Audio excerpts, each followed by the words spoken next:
Greetings, good evening, good night to you. I hope this video finds you well. So I decided to do this as a follow-up to my stories that I posted yesterday. And in this story, I said, when you think you're still in Jamaica and this is your mindset forever, right? And this is a mindset that I'm beginning to choose. Many of you witnessed and watched that whole journey while I was in Jamaica. And why I chose Jamaica was, one, it was always somewhere I wanted to go, right? Initially, I actually did book a hotel in Trinidad and Tobago. However, this is my father's homeland. And however, the borders were closed, right?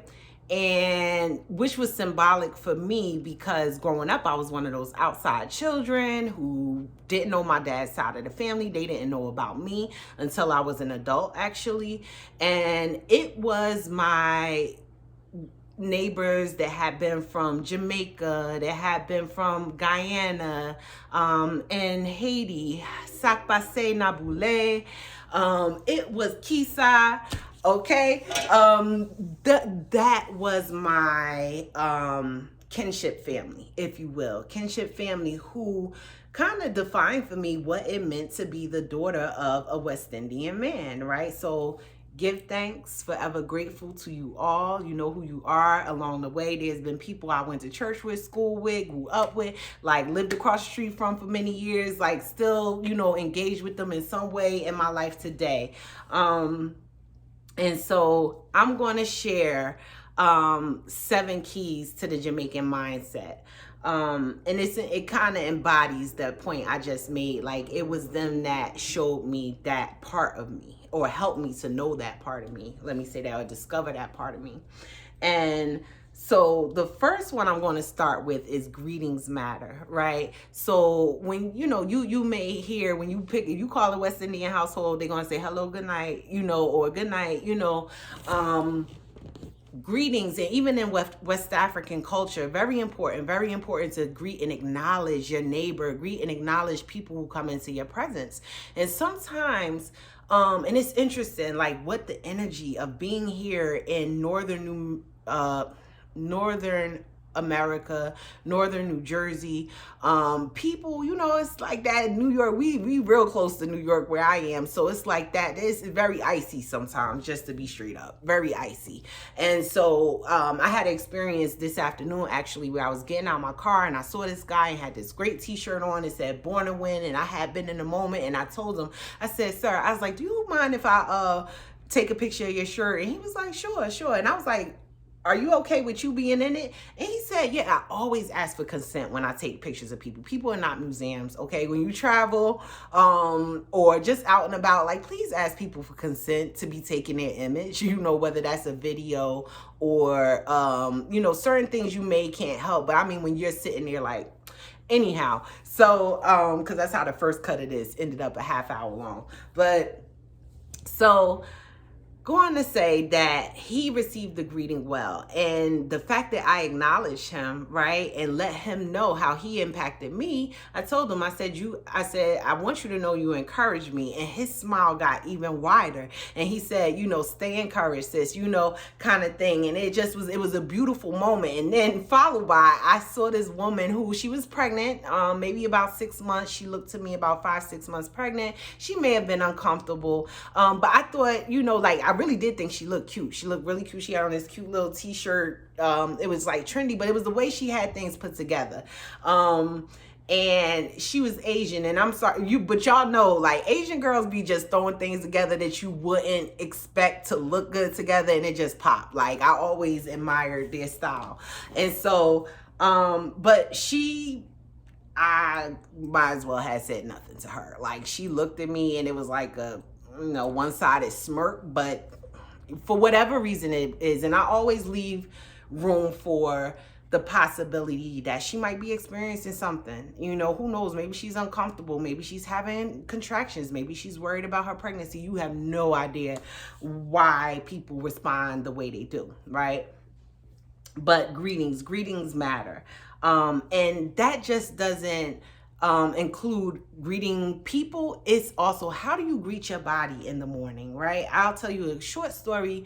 I was on my way home. It was my last day in Jamaica, and my driver, big shout to Eric's Chill Out Tours. If you're ever going to Negril, highly recommend him. He asked me, he said, "Did you have breakfast?" And I was like, I didn't have time. I was rushing around. And you would have thought I did something wrong. He was like, "You didn't eat like, what y'all deal with? What's wrong with you?" Kind of thing. Like, he didn't say that, but if you know what that means, that what me. Like, what's wrong with you? Like, you should know better, right? Than to do certain things, like, start your day empty, right? And so he had bought me a Jamaican apple, which I think he said it grows in his yard, right? And also a coconut. We stopped by somewhere so I could get a coconut. And that was my first time tasting like fresh coconut. Well, I don't know what they giving us in the state, because they ain't taste nothing like what we get. Doesn't taste anything like that. But so how you greet your body in the morning, nourishing your body, now I'm, not just because of that, but it really has started hitting home over these past weeks. Like, how am I greeting my body in the morning? What are the first things I reach for and intake, in my body? Important thing to be mindful of.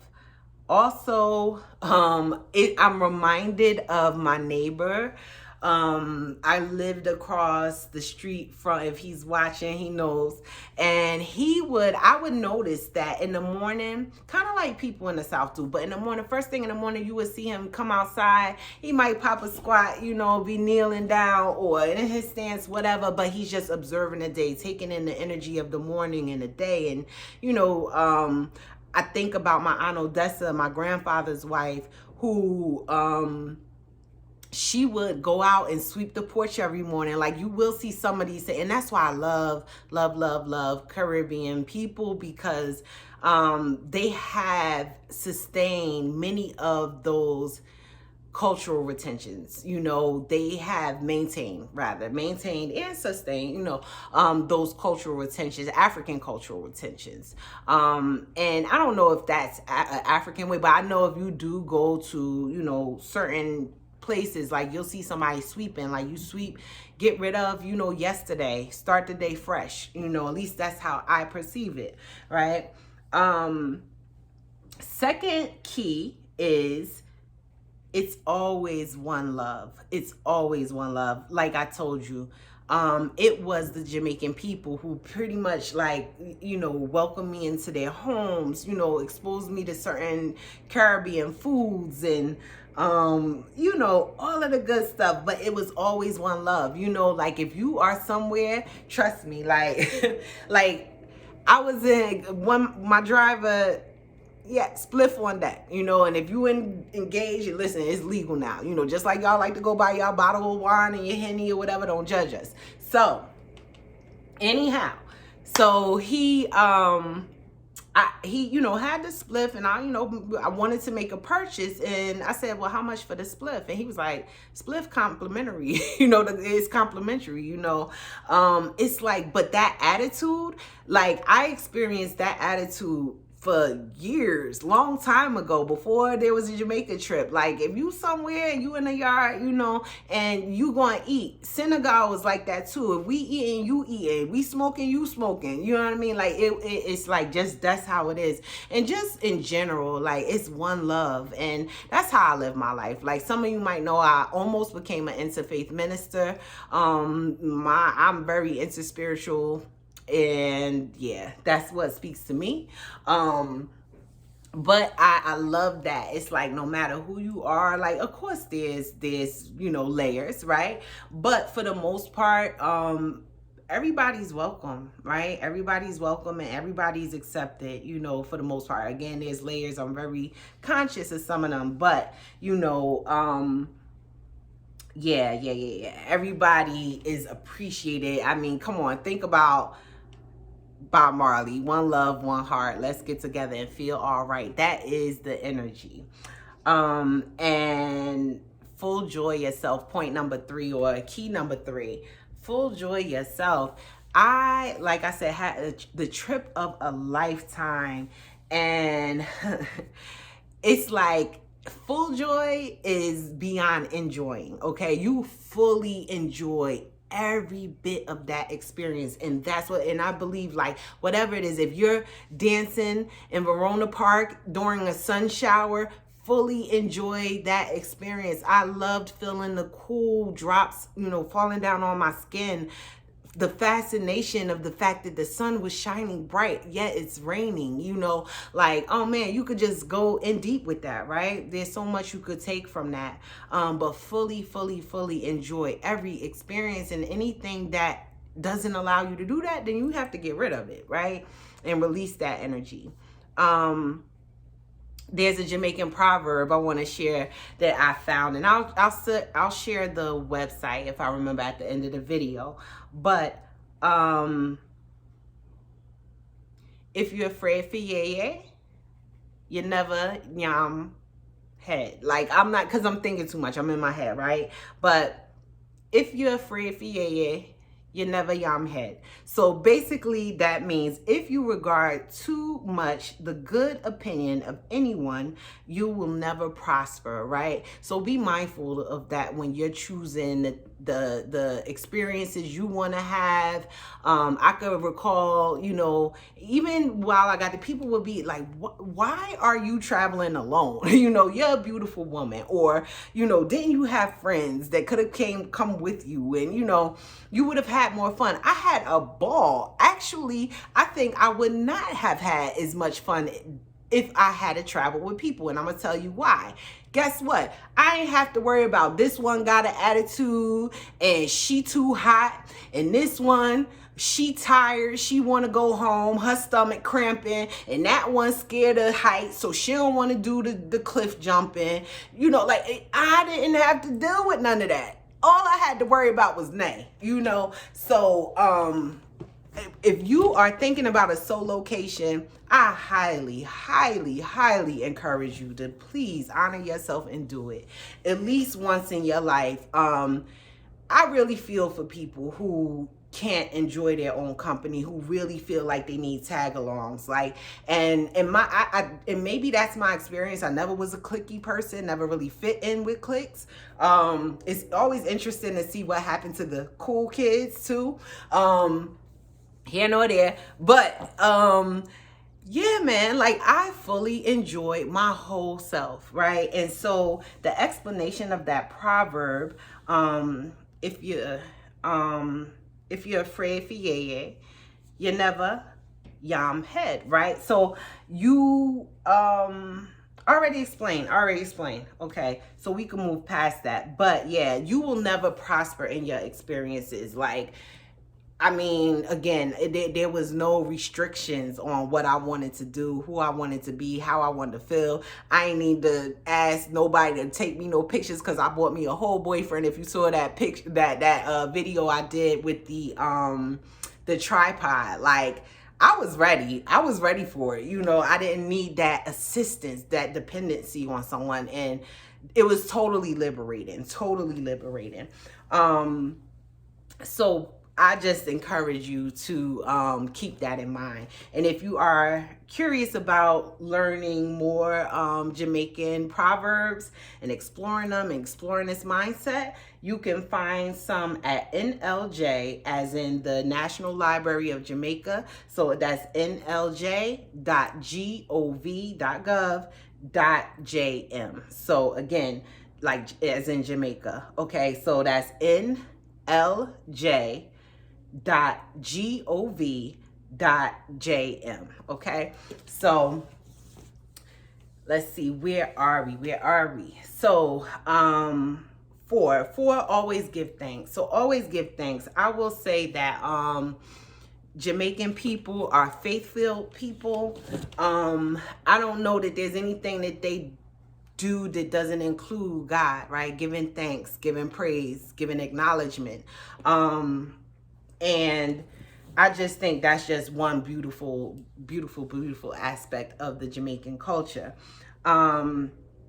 when I was there, it felt like I was sitting in God's lap, literally. Like there was nothing that wasn't available to me, whether that was joy, right? Whether that was my trees, whether that was good food, whether that was good company. Like there was, everything was there to me. Now I remember we were riding along Black River, right? And we're in the Black River Safari, and our guide, Carl, he talked about natural combustion in the wetlands there. Like you could burn everything down, right? Do everything you want to destroy everything there, but it will naturally, just because of the sun, the soil, the water, you know, all, it's just a matrix for all of it to come again, right? And a quick funny story, I'm trying to watch the time, but quick funny story. Once I was seeing someone and I included him in the vision board, right?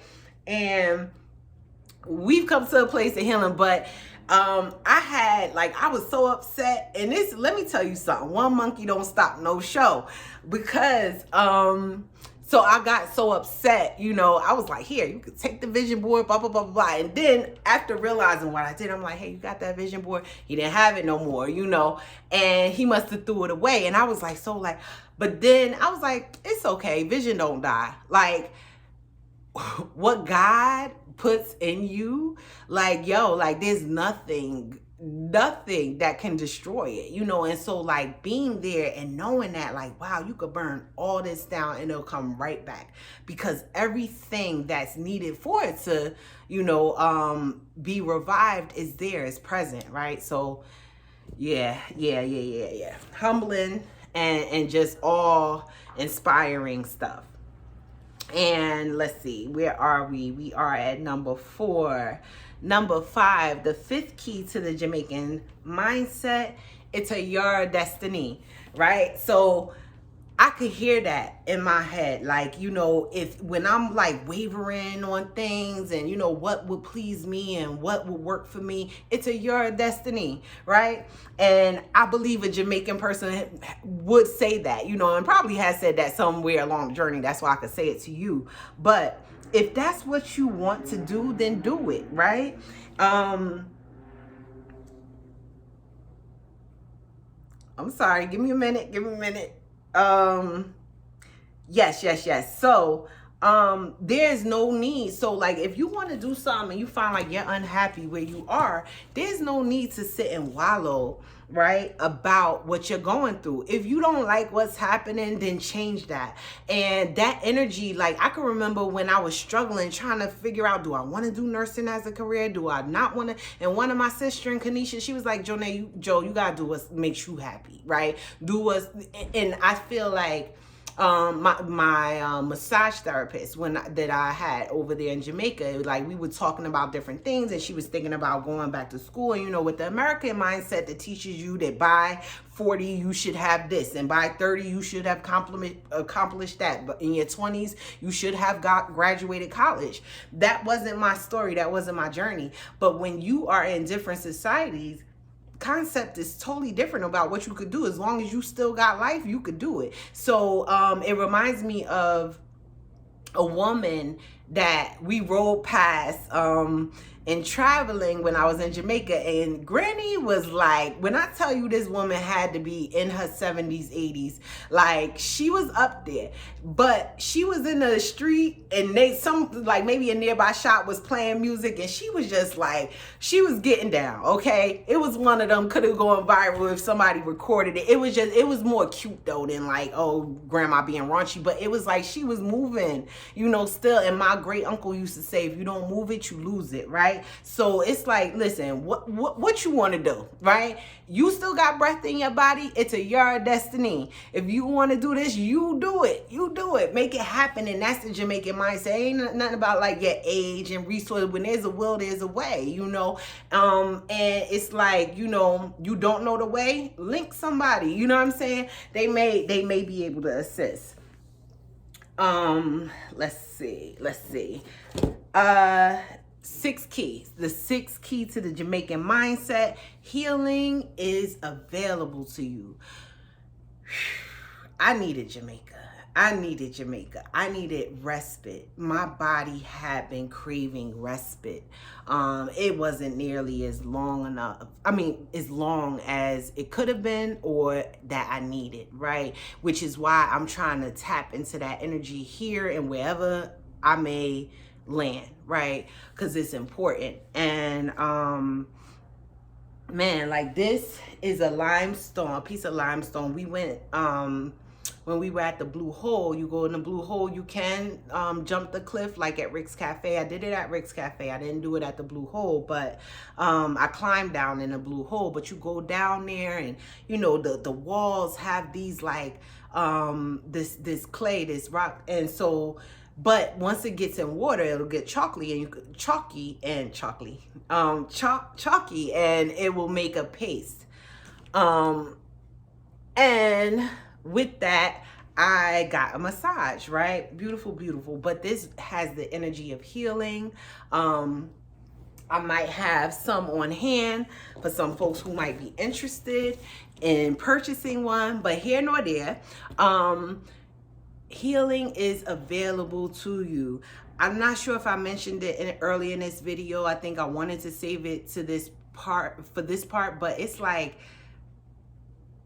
you know, they call ganja, you know, healing of the nation, you know, healing for the nation, right? And I mean, there's so many other herbs, and I remember there was a cacti that we walked past that, you know, our tour guide let us know was good for pain. I remember when I was a little girl, and it's funny like how those little things, like even though I didn't live with my dad, there were things that he imparted in me that definitely still, you know, have stayed with me. And my leanings towards, like, it was kind of why, like, when I was in nursing school, I was like, yeah, I believe in balance. I believe in balance. At times there may be a call for you taking pharmaceutical medication, but if there's something you can do naturally, let's do that. Let's incorporate that or do that, you know. And so when I was a little girl, I used to have like really bad seasonal allergies, and he would put the aloe around my eyes to like soothe the skin, because I'd be rubbing.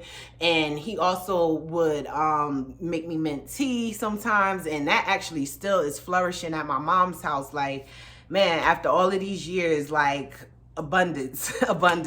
So hit me up if you want some fresh mint. But I look forward to harvesting some myself. But yeah, healing is available to you. The mineral waters were there, and you know, there is some duplication. Like, no, you can't stand. Well, there may be some places, weather permitting, that like when I got my massage, baby, like after she did the clay rub and after the salt scrub, like both times I had to go 2 times. They had an outdoor shower, you standing up under a big queen palm tree probably, and I'm not sure what type of palm it was, but it was a big palm tree, and you naked as the day you was born in this beautiful spiral shower, and just feeling like you would, it was heavenly. So in the future, you know, look out, because your girl might be hosting, no, not might be, I will be hosting a retreat in Jamaica, okay, in the near future, okay? So we gonna make that happen. But it was so healing. So whether that's, you know, things that grow from the earth, right, that may be available to you, space you could give yourself, like, it was just nurturing, giving myself the opportunity to not be needed. I'm you know, professionally, I'm a licensed practical nurse, licensed social worker, you know, and people tend to pull on you as a resource, which is like, some of it is, that's my nature. I remember one of my college friends called me the minister of information. Like, I love sharing information. However, sometimes it's exhausting to be needed that much, especially when you're being needed by people who don't necessarily pour back into you the same way, right? So, but with healthy boundary setting, right? Even the traumas that we've experienced, that healing is available to you. And I think what I learned from going to Jamaica, like, you can fully fully take responsibility for your healing, right? And take charge of your healing, and whatever you need to do to support that happening, you can make it happen, right? So there was no veil anymore on like how I could heal. I know I could. It may take some leaps. It may take some acts of faith. It may upset some folks. I might have to leave some folks behind, however, whatever that ends up being, even if it's just mentally, because this is what we're talking about, a mindset, right? Like mentally vacating those spaces that are not conducive to your healing, that are producing illness in your body. And I'm only talking about it because I've lived it. I've been in a job where I was miserable. I've made leaps where I left my job on my lunch break. It was that toxic, so, but sometimes you got to save yourself. And as someone once taught me, be a part of your own rescue mission. The seventh and final key to the Jamaican mindset is rule one for later. So you may have seen I had a t-shirt in Jamaica that said rule one for later, right? And so with this t-shirt, it reminds me to always be prepared, right? And there's another Jamaican proverb that I'm gonna share with you. Maybe I won't hash this one up. I probably should have practiced them a little bit. Like, there's certain things I could say no problem, but but this one is, now wait till drum beat. Wait a minute. Now wait till the drum beat before you, wait a minute, grind your axe. I can't even read my own hand. Look, see, I was joking with my Jamaican friend. I was like, yo, there's no H's in, except for when there's on. Like on home, like, yeah, but we laughed about it. I forget what she was saying. I was like, yeah, it's no H in patois. You know what I mean? So yeah, good stuff. But anyhow, where was I? So yeah, now wait for the drum beat to grind your ox. So I don't know if that's a mix between Trinity and Jamaica, whatever it is. But anyway, you don't wait till the drum beats to grind your axe, right?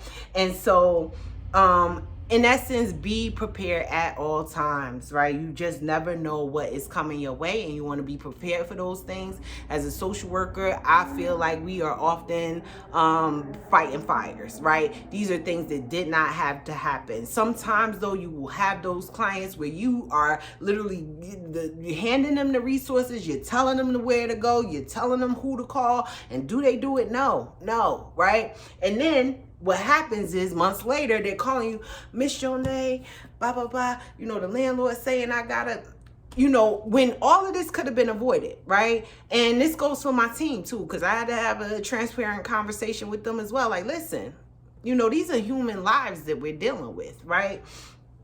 So, yeah, I don't want to, stray. I want to stay focused. But my point is that you always want to be prepared, right? Like, don't wait till the shit hit the fan. Like, let's just keep it. Don't wait till the shit hit the fan, because it can and it will, with enough neglect, it will, so don't neglect yourself. Don't neglect your plans.